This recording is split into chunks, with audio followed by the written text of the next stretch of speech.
Just a little bit about Maxpeedingrods, guys. But Maxpeedingrods is a fast-growing car parts manufacturer and supplier since 2006.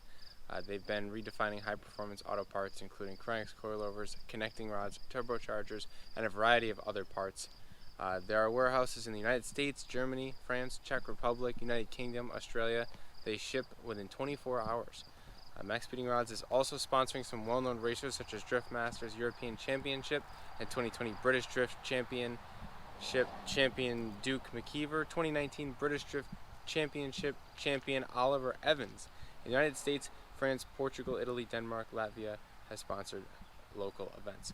So you guys can see this is a very reputable company, and they are involved in the racing community. It's not just your average, cheaper part. They actually are a quality part from what I can tell so far, and I really aim to put them to the test on this truck right here. I'm going to show you guys the whole process of turboing this truck, and it'll all be up in a video series. I'm putting it up little by little, but you guys really should watch the series. I think it'll be quite interesting to just have a different build going on, and something else that I can work on when the Honda is mostly finished up. I can still be doing that fab work that I crave to give me a break from all the nitpicky stuff, because I don't really like doing the nitpicky stuff, and I need to be in the meat and potatoes of a build here to actually thoroughly enjoy myself. And I'm really enjoying messing around with this thing. It's just been a daily for a while, but making it into a non-daily is pretty cool. So I will show you guys the turbo again, and we'll talk about the plans on this thing. But basically what I've already done in the first video that I posted, which maybe wasn't the best video, but I did a fuel pump install, a Walbro 450, which I'll probably revisit, but that is working still. And I also did my next video, which I've yet to release, is the injector upgrade that I did, and I replaced all the intake manifold gaskets and all those sorts of things in there, valley cover gasket, knock sensors and all that, just to clean it all up and make sure that we got a nice clean start to do this project. So that is all set. And then my next video that's coming out is the camshaft install, which I did do. I threw a sloppy stage 2 cam in this truck. So this is the stock cam in here, but the sloppy stage 2 is in the vehicle. So everything looked really solid when I pulled it out. This motor is really healthy, and it's going to make good power under boost, I promise. And this guy right here is what's going to make it all happen. So this is the Maxpeedingrods Turbo. It's been sitting here on the bench ever since it was sent to me, and I truly do appreciate it. And I know it's been a long time, and I haven't really put it in the car yet, but it is going to be pretty awesome once it gets in the truck and we do start to make some boost. So I plan to tear the truck apart pretty soon. The only thing that is big in my way of mounting the turbo on the car is just making the exhaust manifold. So I have parts that I'm going to use to make it here, which I plan to just use a stock manifold that I took off of a 4.8 liter express fan at the junkyard. So I'm just going to gut this thing right here and then run another pipe into it and try to merge it over here where I weld the T4 flange on and mount the turbo. And this is going to sit sort of in this configuration on the passenger side of the engine. So that's the plan for that. If you guys like fab work and custom stuff, this is going to be for you. So that video will be coming out soon because I have to start that shortly. I decided I'd rather not run the catalytic converters on the truck any longer. We'll need them for emissions purposes. And so right now I'm still tuning, and the tune is a little bit here and there, but just wanted to let you guys know that this project is in the works, and Maxpeedingrods is responsible for me starting this project. So that's all happening behind the scenes of what's going on with the Honda, and I just wanted to update you guys on that. So that is all about that, and we will revisit that soon in some future videos. But thank you guys for listening to that, and that's my little spiel. What's going on, everybody, and welcome back. So in this video I'm going to really try not to ramble too much, because I feel like I do that too much. Anyway, so we'll get right down to it. What we're going to be working on today is installing these, which I was lucky enough to get from somebody that liked my car at work. He's actually the guy that does the all the wheel enhancements. He does like wheel covers and different center caps and stuff. He happened to have a stock set of, I think it was CRV center caps, and he saw my car and he was like commenting on it, and it was pretty cool. He offered me these and he got them out of his garage and brought them the next time he came back. So I took these chrome inlaid pieces out. I popped them out from the back here, and I used a scouring pad, like a red Scotch-Brite, like this, to sand them really quickly, hit them with a little bit of self-etching primer, and then I hit them with some black, it was engine enamel, but that's all I had for gloss black, and they came out pretty good. The paint dried up pretty nicely.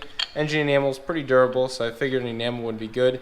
Yeah, they snap right back in. So now the plan I have is to get the wheels all ready. What I want to do is clean the wheels up pretty nicely and just get them all, you know, spotless.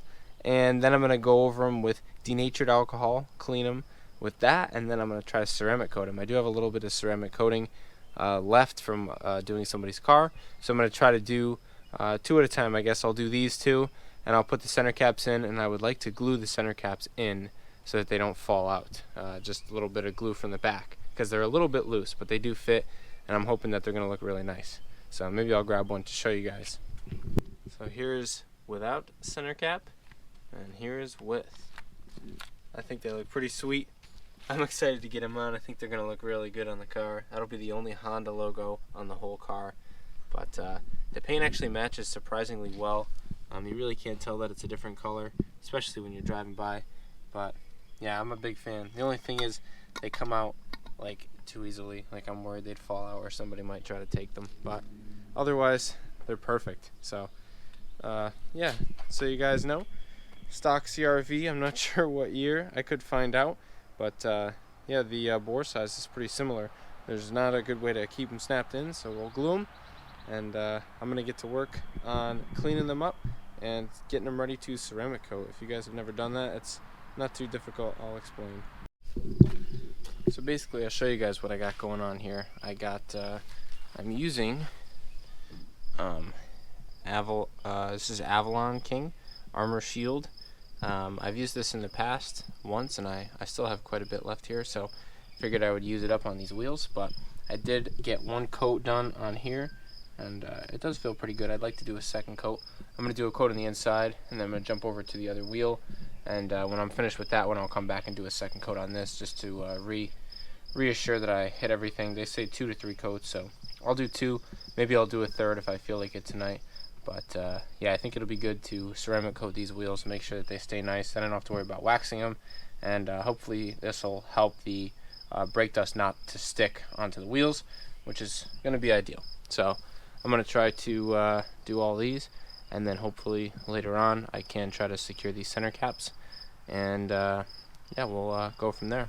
I didn't really explain too much, but my process is I take isopropyl alcohol. Basically want like a 10 to 20% solution with distilled water, and then you spray it on a nice microfiber or a nice clean rag, something that's not going to scratch, and then you go around the whole wheel and you'll just clean the whole wheel off, and that gets any contaminants off, anything that the ceramic coating might not stick to. So after you do that, then you're ready to hit it with the ceramic coating. So I'm pretty ready to hit it with the ceramic coating at this point. Yeah, I'm going to go ahead and just give it all once over. I'll show you guys basically what you want to do is wet your applicator. And for this, I'm not using the application pad like you normally do. I'm just going to use my glove because you don't want to get it on your hands. And just kind of douse the rag and go around the whole wheel. And then, yeah, just get really into all the grooves and everything and make sure that you use it liberally. And then they say once you can see like a rainbow shine in it in the sun, that's when you're supposed to take it off. But I just give it you know, a few minutes and take it off. If we do a few coats, we should get everywhere pretty good. Should get a nice clean layer on there. So guys, it is a night later. I ended up finishing up tonight, and I wanted to show you guys the finished product, which I will in one sec. But basically, the process for me was, at least on the driver's side, what I did was 2 coats of the Armor Shield, the Avalon King Armor Shield, and that worked out for me. But then I realized, like the next night, which was tonight, that I was totally running low on chemical, and I didn't really have enough to do what I wanted to do to the other side. So this side came out pretty good, and the other side is different. I used something else on the other side. The outside has the same thing, the armor shield, but just one coat, because I ran out after one. I did use glass coat on the inside of the lip on the passenger side wheels, so the whole interior section is all glass coat, which I think is Armor All brand. But yeah, we're just gonna see how they hold up with 2 coats of armor shield, 1 coat of armor shield, and then 1 coat of glass coat. We'll just see how the brake dust comes off and all that sort of stuff. Will be interesting to do that little experiment. So without further ado, I'll show you guys the finished product. These little Honda badges look so awesome in these wheels. They really just fit nicely even though they stick out. What I ended up doing was just hot gluing them from the back after I popped them in, and they came out so good, guys. It's gonna be hard to see from far away, but just the little Honda badges in there. They really look cool. I'm excited about it. I think that people are gonna, know it's a Honda now if they didn't already, because I feel like some people might not know, because it doesn't really look like, a Honda. If you're not into Accords, I feel like you don't know. It's not like a Civic or anything like that. It looks like its own beast. So I think that the front lip has something to do with that, along with the grille. It kind of disguises it with the open bumper, and I just think it looks a bit more aggressive than your average Civic. I've never been like a big Civic fan. That's why, like, the looks wise, I mean, they're great cars and everything, but yeah, the Accords I always thought were sharper. Anyway, I'm rambling again, but basically that is it for the Honda this episode. I'm going to switch over, talk about the truck now. I wanted to once again give a shout out to Maxpeedingrods for sending the turbo to sponsor this build. If you're still with me on the Honda, I will pan over to talking about the Honda now. Basically, this vehicle right now is it's fixed, as far as I can tell. It's fixed. It seems like it's been good for quite a while now. It's been probably a week since we messed with it, but I had spent a whole night messing with it because I kept having this ignition breakup problem that kept returning. And it seemed like the first time when I put the plugs and wires on it, it fixed it, and then it came back. And I'm not sure why that was, but it did come back, and I had a problem with it. And so then I changed the main igniter, and that didn't help. And then I replaced parts inside of the distributor. I, obviously changed the spark plugs when I changed the wires, and it was fixed for a while, but then they came back, and it kept coming back. And then I fixed it for like another day or two, and that's when I went out and snapped the axle. And then after I fixed the axle, it was broken again soon after. So it was one of those things where it just kept re-breaking. And now all we did this time was flip the coil wire over, because it was arcing. I actually got shocked from it, and the bugs are starting to get me, but I actually got shocked from it, and it totally freaked me out, and I was like, why did that happen? And it shouldn't happen, because you're getting a loss of isolation there. You should have that circuit isolated. So we ended up swapping that one and flipping it on the distributor and on the coil, and it seems like that may have been what fixed it, because I haven't had the problem since. It makes 5-10 pounds of boost, no problem. Before, it would always cut out before 5 pounds or at 5 pounds. So that is, yeah, that's good to know. Anyway, it seems fixed. I'm going to be dailing this thing. I'm going to make sure it's nice and reliable. Try to just do all the finishing touches on it. So, like I said before, that's what's in store for this. But it is running really well right now, and I'm just enjoying driving it, because it's been a little while since I've been able to rip it. So just cruising, driving to work every day, and it's really treating me well. So I'm happy. I'm just gonna keep picking away at it. I'm probably gonna cap this video off right here. That's it. Thank you guys for all your support and commenting on the videos and liking the videos. And don't forget to subscribe if you're not. And if you want to follow this build or that build, doesn't matter to me. If you only want to watch some of the videos, I understand that. But this is the way it goes, guys. This is where I'm headed with, the build. And sometimes you gotta explore different avenues and have different experiences.